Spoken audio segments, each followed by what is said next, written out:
Hello বন্ধুরা, আশা করি সকালে ভালো আছেন। আজকে ডিমের একটা অনন্য স্বাদের রেসিপি নিয়ে এসে হাজির হয়েছি। আগে হয়তো এরম ধরনের রেসিপি আপনারা কোনোদিনই খাননি। একেবারে নতুন ধরনের রেসিপি। ডিমের সব রেসিপি খেতে খেতে তো বোর হয়ে গেছেন। আজকে এইভাবে বানিয়ে ফেলুন, দেখবেন স্বাদ কিন্তু মুখে লেগে থাকবে। আমি এখানে বেশ খানিকটা শিম নিয়ে নিয়েছি। শিমের মাথার দিকের অংশটা আর নিচের দিকের অংশটা কেটে বাদ দিয়ে দেবো। গায়ে সুতোর মতো অংশগুলো সব কেটে বাদ দিয়ে দিলাম। মোটা মোটা শিমই রেখেছি। শিমটাকে সরিয়ে একখানা বেগুন নিয়ে নিয়েছি, মাঝারি সাইজের বেগুন। তাও পুরো বেগুনটা কিন্তু লাগবে না আজকে।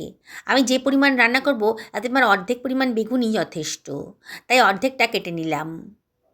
পাতলা পাতলা করে লম্বা লম্বা করে কেটে নিয়েছি, সরিয়ে রাখলাম। আমি আজকে ডিমের রেসিপি বানাচ্ছি, আর 5খানা ডিম আমি সেদ্ধ করে রেখেছি আগে থেকে। আর দিয়ে দিলাম হাফ টেবিল চামচ মতো লবণ, 1/4 টেবিল চামচ মতো হলুদের গুঁড়ো, আর একটু টেস্টি হবে বলে সামান্য 1 চিমটা লঙ্কার গুঁড়োও দিয়ে দিলাম। দিয়ে ডিমের গায়ে মশলাটাকে খুব ভালো করে মাখিয়ে নিচ্ছি। খুব ভালো করে মাখানো হয়ে গেল। এইবারে আমি এর ভেতরে ডিমের মধ্যে একটু কাট লাগিয়ে দিচ্ছি, তাহলে ডিমগুলো যখন তেলে দেবো তখন আর ফাটবে না, আর গ্রেভিটার স্বাদও ডিমের মধ্যে ঢুকে যাবে।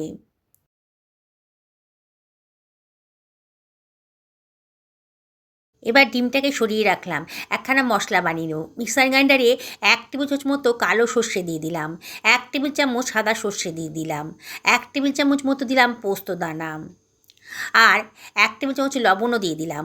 অল্প মশলা তো, একটু লবণ দিয়ে গ্রাইন্ড করে নেবেন, তাহলে সুন্দরভাবে এটা গ্রাইন্ড হয়ে যাবে। দেখুন কত সুন্দরভাবে এটা গ্রাইন্ড হয়ে গেছে।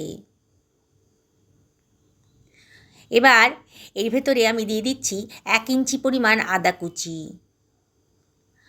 আর এর ভেতরে আমি দিয়ে দেব কতগুলো কাঁচা পাকা লঙ্কা, দারুণ সুন্দর একটা ফ্লেভার আসবে। কতগুলো রসুনের কোয়াও দিয়ে দিলাম, আর এর ভেতর দিয়ে দিচ্ছি একখানা টমেটোকে কুচি করে কেটে রেখেছিলাম, দিয়ে দিলাম। 2 টেবিল চামচ মতো দইও দিয়ে দিলাম। সমস্ত মশলাই আমি এর ভেতরে দিয়ে দিচ্ছি। এবার এটাকে আমি গ্রাইন্ড করে নিচ্ছি। দেখুন কত সুন্দর একটা স্মুথ পেস্ট তৈরি হয়ে গেছে। আমি একটা কড়াই গরম করতে বসিয়ে দিয়েছি গ্যাস ওভেনে। কড়াইটা যখন বেশ গরম হয়ে গেছে তখন আমি এর ভেতরে দিয়ে দিচ্ছি 2 টেবিল চামচ মতো সর্ষের তেল। আজকে সর্ষের তেল দিয়েই রান্নাটা করব। এবার তেলটা যখন গরম হয়ে গেছে তখন মশলা মাখানো সেদ্ধ করা ডিমগুলো এর ভেতরে দিয়ে দিচ্ছি। একটুখানি ফ্রাই করে নেব। গ্যাসের ফ্লেমটা মিডিয়াম টু হাইতে রেখেছি, আর অনবরত নাড়াচাড়া করে ডিমগুলোকে একটুখানি ফ্রাই করে নিলাম। নিয়ে অন্য একটা পাত্রের ভেতর সরিয়ে রাখছি। হয়ে গেছে। এবার ওই তেলের ভেতরে আমি দিয়ে দিচ্ছি কেটে রাখা বেগুনের টুকরোগুলো। বেগুনটাকেও একটু ভেজে নেব, তাহলে দারুণ সুন্দর একটা টেস্ট আসবে। এবার বেগুনের ভেতর আমি দিয়ে দিচ্ছি 1/4 টেবিল চামচ মতো লবণ, আর 1/4 টেবিল চামচ মতো হলুদের গুঁড়ো দিয়ে সব কিছু ভালো করে মিশিয়ে নেব। গ্যাসের ফ্লেমটা মিডিয়াম টু হাইতে রেখেছি, আর অনবরত কিন্তু নাড়াচাড়া করছি। বেগুন খুব নরম, তাও এটাকে একটু নাড়াচাড়া করে একটু ভাজা ভাজা মতো করে নেব। এবার ঢাকা দিয়ে দিলাম, তাহলে আরও তাড়াতাড়ি রান্নাটা হয়ে যাবে। লো ফ্লেমে মিনিট 2 রান্না করে নিচ্ছি ঢাকা দিয়ে। 2 মিনিট বাদে দেখুন, দেখেই মনে হচ্ছে বেগুনটা কিন্তু নরম হয়ে গেছে, কালারটাও চেঞ্জ হয়ে গেছে। এবার বেগুনটাকে আমি অন্য একটা পাত্রের ভেতর তুলে রাখছি।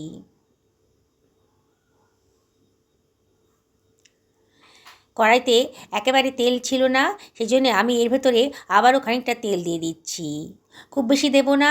এখানে আমি 2 টেবিল চামচ মতো সর্ষের তেল দিয়ে দিলাম।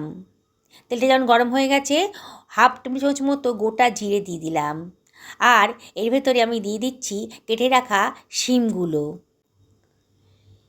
শিমটাকেও একটু ভাজা ভাজা মতো করে নেব। বললাম তো, একটু ভেজে যদি রান্না করেন তাহলে দারুণ সুন্দর একটা টেস্ট আসবে।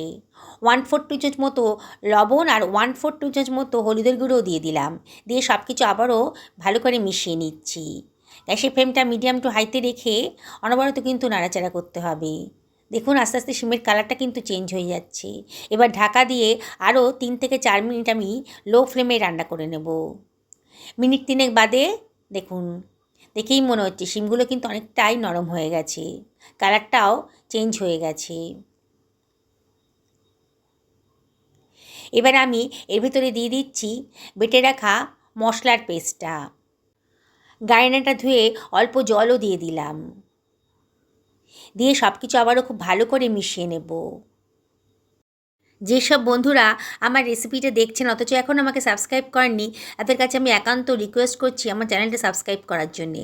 পাশে থাকা বেল আইকনটা অবশ্যই ক্লিক করে দেবেন, তাহলে আমার রান্নার নোটিফিকেশানটা আপনারা চটজলদি পেয়ে যাবেন। মিনিটখানেক ভালো করে মশলার সাথে চিমটাকে ভালো করে রান্না করে নিলাম।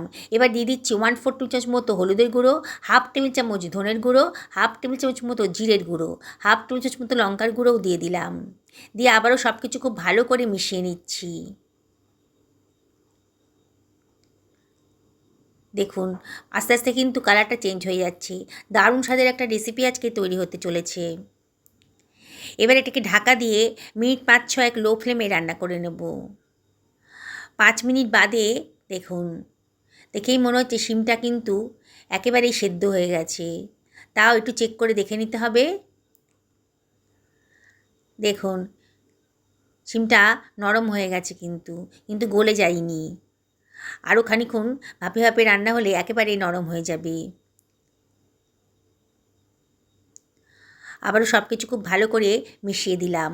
একেবারে নতুন ধরনের নতুন স্বাদের রেসিপি, একবার খেলে কিন্তু বারে বারে খেতে ইচ্ছে করবে। আমি হাফ টেবিল চামচ মতো চিনি দিলাম এখানে। চিনিটা অপশনাল, তবে দিলে পরে কিন্তু দারুণ সুন্দর একটা টেস্টের ব্যালেন্স আসে। দইও পড়েছে, টমেটোও পড়েছে, তাই টেস্টের জন্যই চিনিটা দেওয়া হলো। ভেজে রাখা বেগুনের টুকরোগুলো এবার দিয়ে দিচ্ছি।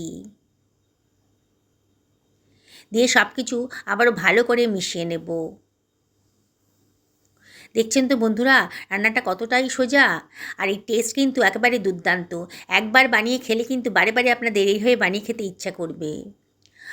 মিনিট খানিক আবারও সব কিছু ভালো করে মিশিয়ে নিলাম, আর গ্যাসের ফ্লেমটা মিডিয়াম টু হাইতে রেখে একটু নাড়াচাড়া করে নিচ্ছি। এবারে আমি এর ভেতরে দিয়ে দিচ্ছি জল। গরম জল দেওয়ার চেষ্টা করবেন। আমি হাফ বাটি মতন গরম জল এর ভেতরে দিয়ে দিলাম। গরম জল দেওয়ার চেষ্টা করবেন, তাহলে রান্নার প্রসেসটাও ঠিক থাকবে আর রান্নার কালারটাও ঠিক থাকবে। সব কিছু আবারও ভালো করে মিশিয়ে নিচ্ছি। যেসব বন্ধুরা ফেসবুক থেকে রেসিপিটা দেখছেন তাদেরকে আমি রিকোয়েস্ট করব আমার পেজটা ফলো করার জন্যে। ঝোঁটা যখন ফুটতে শুরু করেছে তখন আমি ভেজে রাখা ডিমগুলো এর ভেতরে দিয়ে দিচ্ছি। দিয়ে আলতো হাতে সব কিছু আবারও ভালো করে মিশিয়ে নেব। এবারে আমি এর ভেতর দিয়ে দিচ্ছি কতগুলো চিড়ে রাখা কাঁচা লঙ্কা, আর দিয়ে দিচ্ছি বেশ খানিকটা ধনে পাতা কুচি। দারুণ সুন্দর একটা ফ্লেভার আসবে। এবারে সব কিছু আলতো হাতে আবারও মিশিয়ে নিলাম।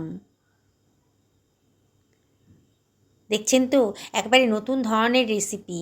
আগে হয়তো এরম ধরনের রেসিপি আপনারা কোনো দিনই খাননি। একবার বানিয়ে তো খাবেন, তাহলেই তো বুঝতে পারবেন যে টেস্টটা কত। ঢাকা দিয়ে মিনিট 3 লো ফ্লেমে রান্না করে নেব। 3 মিনিট বাদে দেখুন, আমি এটা একটু পাতলা রাখতে চাইছি বলে জলের পরিমাণটা একটু বেশি দিয়েছি। আপনারা যদি মনে করেন এই গ্রেভিটা একটু ঘন রাখবেন তাহলে জলটা একটু কম দেবেন।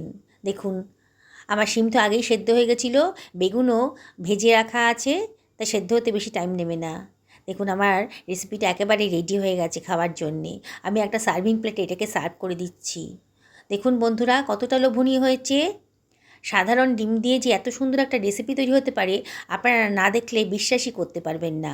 যাকে খাওয়াবেন বন্ধুরা সেই কিন্তু রেসিপিটা কেমন করে বানিয়েছেন এটাই তাদের প্রথম প্রশ্ন হবে। দেখুন কতটা সুন্দর দেখতে লাগছে। গরম ভাতের সাথে এই একটা রেসিপি থাকলে আর কিছুই চাই না। আমি আপনাদেরকে আবারও রিকোয়েস্ট করব একদিন বাড়িতে বানিয়ে ফেলুন। পরিবারের সকলকে খাওয়ান, নিজেও খান। সুস্থ থাকুন, ভালো থাকুন। নমস্কার নেবেন।